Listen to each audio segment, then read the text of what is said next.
Hey everybody, this is Dean FM, and today I wanted to do another reaction to 1970s homosexual aversion therapy shocked gays and they fought back. David Hoffman, he's been doing like films and stuff like that for a while, a long time. This is amazing. He posted this 2 days ago, and this is so cool. I love to learn about homosexual history, gay history, LGBTQIA plus history, and all that stuff, because something I was thinking about is that it's not only upsetting our history and very isolating and very uncomfortable and awkward and sad and scary and life-threatening, but I think there's also a sense of comfort that one can get from knowing that there are people like you throughout time. I didn't really look into American gay history and stuff until like 25, 26, because I am very uncomfortable. I'm a very sad person. I get very uncomfortable with a lot of things. But wanting to be more involved in advocacy, I have to look at these things. And it's something that is a harsh reality, but it is important to view. Some of the information that David Hoffman put in the description. Most of this footage was recorded in 1970 and 1971. I'm aware that there's the hippy-dippy movements in every direction, just change. A whole lot of change going on at that time. Homosexual aversion therapy, historically referred to as conversion therapy or reparative therapy, was a sense of practices used in an attempt to change an individual's sexual orientation from homosexual to bisexual. From homosexual or bisexual to heterosexual. I was like, the methods used in aversion therapy often included negative conditioning techniques. Patients were shown images of homosexual acts followed by the administration of electric shocks. That's shock therapy. Patients were given drugs that caused nausea while being exposed to homoerotic stimuli, with the aim of associating those stimuli with unpleasant sensations. There is a lot more in this description. It talks about just how it was not right. This didn't do but hurt people. Without further ado, let's go back in time. The psychologist now puts a slide of an attractive male on the screen and leaves it there for 8 seconds. If the patient fails to switch it off, he'll get a shock. By means of a second switch, he can ask for a female to slide. He never gets a shock while this is on the screen, so he comes to associate the male slides with anxiety and pain, and the female ones with relief from tension. And then it's only a matter of time before the new pattern of behavior transfers itself from the slides to men and women in real life. And when a man has been conditioned by society to hate and fear his homosexuality, this reorientation can be a very great relief. No, we should not feed into the problem. Like, he just identified the problem, but he's like, we're just gonna cope. Y'all gotta cope. But I think, the gays just gotta shut up. They yap too much. They kiki too much. I guess we can't fix it. We can just shock gays. I didn't feel that homosexuality was wrong. Because inside of me, I felt a very good feeling towards somebody of the same sex. Right. And I couldn't quite understand why this feeling, this loving feeling, why that was wrong. You were out of our I've always gay. been pretty close to my parents, and I found that this was very much getting in the way of our relationship. I'm sure. In that I couldn't be honest about a whole side of my personality, a whole sort of part of me, and I don't understand why. having to lie to them made me very uncomfortable. And finally I realized that if I were going to have any self-respect, I really couldn't go on lying, not only to my parents, but to people in general. Well, what were you lying to them about? Or playing the sort of straight role, say, going out with, that's what say, a that's guy what they at want. school, and then writing home about it, this sort of thing. Feeling that I had to pretend to be something that was, for me, very unnatural. Right. I was growing up in a small town in Pennsylvania, very conservative, rural town, and I just had no models whatsoever that I could kind of identify with. I knew that I was homosexual, and that in itself didn't cause any major problems, but I didn't know what to do with it. I didn't know, I wanted to talk to somebody, and I felt as I couldn't go to the minister, I couldn't talk to my parents, my close friends, I couldn't talk to about it, and Witch hunt and society. it was just just very difficult to, I just needed to get it out and talk to somebody about it and put it into some kind of context, and I couldn't do that. Why couldn't you talk to anybody? I felt that there was nobody who really, that I could talk to about it, who really understood it. Well, there wasn't. Or wouldn't make any prejudgments about it. There is a little bar in the Greenwich Village called the Stonewall. Just a dive. Stonewall. Unlicensed. Know about that nothing. one. But it was frequented by our brothers and sisters. It was a busy, busy place. The police came in to harass the bar, and they started this sort of thing that they do. You, and you. Plus some minor brutality, psychological brutality, and some physical brutality. And at some moment, one became so angry, they simply fought back. They locked the police up in the bar from which they were just driven. And they knocked out the windows and threw in Molotov cocktails, and then commenced 3 days of vigorous rioting, and it took the police that long to control these homosexuals. Now, never before had they shown this much courage. And from their courage comes much courage to others. Okay, but it seems like they're saying a lot of positive things about being gay. The lady before, she felt like she was living a lie, but why is there this air of what's coming next, which is when you tell somebody, it's like you got to get help. It's like, what? So you really can't trust anybody. That was the only thing that he could do if he wanted to share it. And that's really, really, really sad. Even your friends. I think that there's an interesting dynamic in society that there is such a hatred towards gay people. A lot of people say they don't understand it. They don't think it's real. You have very firm rules. You have very firm beliefs and ways you want to treat your kids like trash accordingly. As the girl said it before, yeah, she didn't want to live a lie. Okay. The gay people wouldn't shut up. The gay people had courage. That's called pride. This is Christopher Street West Celebration Day. Yeah. Last year, a group of homosexuals rioted in the city of New York against the oppression that they felt there. We've decided to make it an annual day for homosexuals all across the nation. In cities other than Los Angeles, in New York, where it actually happened at, San Diego, San Francisco, Chicago. There's celebrations in the same vein as the Watts Summer Festival here, which celebrate the start and end of the Watts riots in this city, when society became aware of the problems of the blacks. In that same vein, homosexuals hope to impress upon society that we have our problems too. Okay. There'll be conservative dress homosexuals. There'll be some homosexuals who will be dressed a little differently. There'll be some stereotypes. Come on! But we're here to let America know that we exist. We're not a myth of any type. But it is nice to see that there was a drag queen and people who seem to be gender nonconforming. Oh, how fun.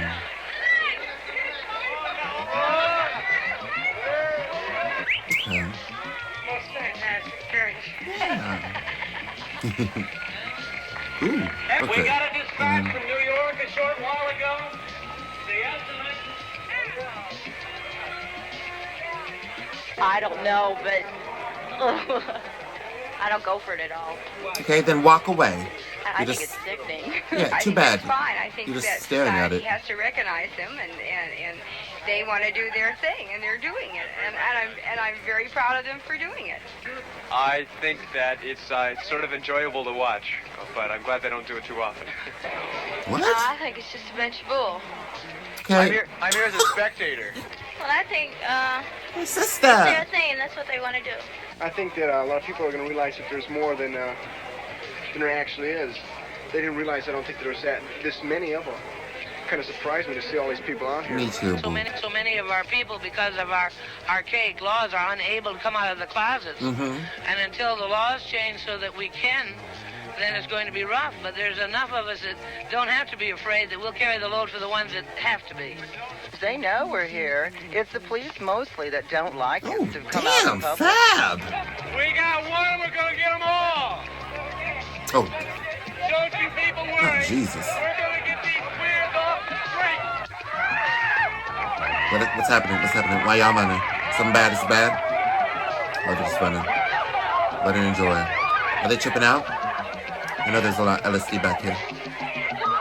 And I love that there's a black man. I'm sorry. This is a lesson that I continuously have to learn. I would not go to this parade back then because I would think, like, this ain't gonna be no colored people. There's not gonna be no colored people. There's not gonna be no gay man with the headbands and all that. No, with no headbands. They're gonna have to be straight as they're gonna have to be cis. We're not gonna be accepted. But that was not the case. And I would have missed out greatly because I made assumptions. Yeah, but like this was the 60s, so I'm just wondering about the LSD. Where that at? This guy's left at the party. Come on. You okay? What is the most important thing? That we're all getting together, we're coming together, and that we are saying, okay, we are gay, and we're telling everyone Enough about those sunglasses. it. We're making ourselves know we're coming out of the closets, quote unquote. They had the best sunglasses back then. That is good. Oh, gay is good. So try a piece. Ooh! Kick. Oh, those highlights? Damn. Oh!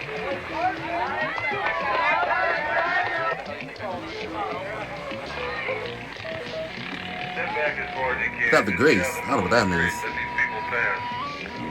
The grease. Part of the people. Is talking about the country of Greece, or? Unbelievable. It's not unbelievable. Marvelous. Very happy to see it. It was Good. real groovy. I just think that it was disgusting, that's all I can say. It's like they want to call it Jollywood instead of Hollywood. Jollywood. Again, what do you say, Jollywood? People don't understand that they're not helping the argument. They're really just saying that all the positives and then putting God there and saying we gotta turn everything around. Any homosexual growing up in this society knows what the minister in the church says about it. Do you know what your teachers say about it? Do you know what your friends think about it with the queer stories and the faggot stories? And it's very Imagine a difficult nun. to go and talk to them about it when you know already what their set is. You know, the really reassuring thing to me was in no case have I been rejected by any of my friends. If anything, my friendships and my relations with my family have been closer than ever. Good. Because now I can talk about areas of my life which I could never talk about before, which I always kept away from them. I told my mother at the beginning of the year and my father early this summer. What were their reactions? My mother accepts it very well. My father has reservations about it. Of course. He tries This to is great for back then. I It's really nice didn't think that up there would on be campus this when would we're be sitting popping. there with a friend and he's commenting on some girl that's walking by, and I'll comment on some guy that's walking by. And, you know, very comfortable, and I feel very relaxed in that sort of situation. That's sweet. You know, I'll say, well, Luke and I went to movies last night, or something like that, or they invite me over for dinner and Luke and I come over together. Just in living, I'm just being honest and open. I'm not hiding anything. I don't know if I'm getting the point across. You know, it's a very simple thing, but yet it's a very complex thing, a very powerful thing. Just being honest and open around your friends. It's just. I want to be accepted as a human being. If I want to walk down the street with my arm around my lover, I don't want to feel that I can do this. I do it now. But I do it still feeling that maybe people are looking at me and thinking, oh, look at that queer. Yeah, they did that But today. I want to be able to do that. One thing that bothered me always when I was about to go into college and when I started wearing long hair is that people would stare at me. Why are people staring at me, and what do I do about this? And my friend Naomi, she said, they're going to stare at you. She just said bluntly, people are going to stare at you. You look different. There's a harsh reality that comes with being queer, and we can't just deny the reality. I don't want to say we can't fight it. Obviously, we can fight it to the death of us, and we should be out here doing our thing. There's a reality. We cannot deny that it exists. Try to live in these two things, like what she's saying. Like, I'm trying to wonder what people are thinking, and you can't think about what other people are thinking. Say, a boy and a girl walking down the street with their arms around one another. Of course. The isolation which is forced on us. I think many homosexuals, before they undergo personal liberation, they feel very estranged from society, very isolated. Loneliness is part of the violence which is perpetrated among homosexuals. Ooh, loneliness is part of the violence that affects gay people. That is so true. That is so true. It is imposed, and we are forced into this box. We can't do anything. We can't say anything. And it's like, all these people, they just want to come out. They just want to be honest. They just want to be themselves and share who they are with their family, and they can't. Yeah, if you don't want it, then it is very much harmful. As far as I know, I like to be lonely. There's nothing wrong with enjoying your time with yourself, but the loneliness was definitely imposed, and it's still on many people. It's bad. Very, very bad for your mental health to be forced into a lifestyle or a complete living situation. You feel trapped. I absolutely felt trapped right before I came out. And the fact that it may result in mental health and in self-harm and all these things. God forbid the S word. It is violence. We are affected at the end of the day. I remember myself, the Saturday nights I didn't go to those graduate student parties. The Saturday nights I didn't go out with my heterosexual friends. What did I do? I sat home and watched television, or I studied. I spent a lot of time by myself. This is a type of hostility and the violence which is perpetrated among homosexuals. No. Well, I think any person growing up, they identify with somebody, somebody they look up to, somebody that it's so think important. is really great. And for a homosexual, who can you identify with? Yes. I mean, who can you say, well, I'm a homosexual, and look, that person, that athlete, and that writer, and that musician, and that teacher, and that scientist, they're also homosexuals. For homosexuals, there's nobody to identify with. And, right now, it's obvious to all of us that homosexuals are everywhere in the arts and... Wow. We're still having this conversation. We are still having this conversation in 2024. Just like how the Black Lives Matter movement came about, we came to a realization that the racism and the structures that be around racism, they still exist. And I think the exact same case is for queer people and gay people and LGBTQIA plus people. So we gotta get up a little bit. I know that people say we shouldn't flaunt it. Why do you gotta rep being gay? I'm gonna rep being gay. I'm gonna rep being gay because we're not doing it. We're not doing this. We're not doing it. Conservatives are about to take over this country, and if they do, when they do, and if they start a coup, if they start just a rebellion of white men, rich white men with their with their bull horns, Viking horns, I don't know, with the face paint, boo, you look different. That's okay, but okay. I think there needs to be a different group. My idea, black pansies. We're gonna kill them with kindness. For me, this has been just about the most liberating thing that I've done. To be out in public. Many people don't realize that they are oppressed at all. You'll hear a gay person say, I'm not oppressed. I go to work from 9 to 5. Nobody knows I'm gay. I don't mind spending $1 for a beer in a bar. My family doesn't know. I'm okay. I'm in the street. Nobody hassles me. I'm not oppressed. Women who say, I'm married. I've got 4 kids, can't leave the house, but my husband takes care. I'm not oppressed. Unlike the black struggle or any other liberation struggles, nobody is going to give us anything. We pose such an incredible threat. Why are you doing this? Don't rock the boat. I think that it's political suicide for any homosexual not to be radical and not to be revolutionary. I think homosexuality should be legalized. I don't think it should be harassed, and I think if we organize and as a large, strong body of people, enough people protesting and demanding, I think our rights eventually will be given to us. A man or a woman who has been convicted of a crime involving homosexual activity or is an admitted homosexual will not be licensed a realtor, bank clerk, nurse, civil servant, etc. Just the right to live, and this is what I'm fighting for. With us, it is a matter of politics, very much so. Are these people high? Because our very existence is political right now. It is, whether you like it or not. We are involved in a political struggle. Yes. Not only for freedom, but for first-class citizenship in this country. Half of the problem is political, and the other half of the problem is people's minds.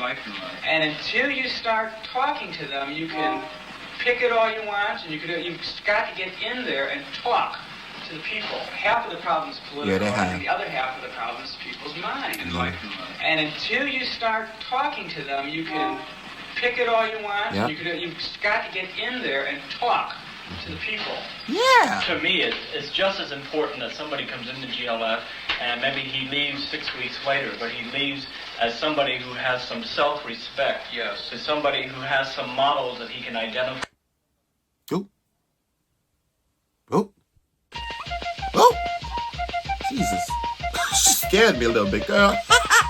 The girl scared me. Gay and free. It's so cool that we had gay events back then. So cool. So comforting and all that. We were there. It's troubling. It's sometimes. But we are here. We are not invalid. We are just not invalid. We're not. We're here to some extent, for some reason, to some extent, Look at these guys. They just posing. They doing the whole thing. They got short. Is that it? Is that what? Ow! Yeah. Come on. Come on, man. Come on with them. Come on with them arms. Come through. Come through back.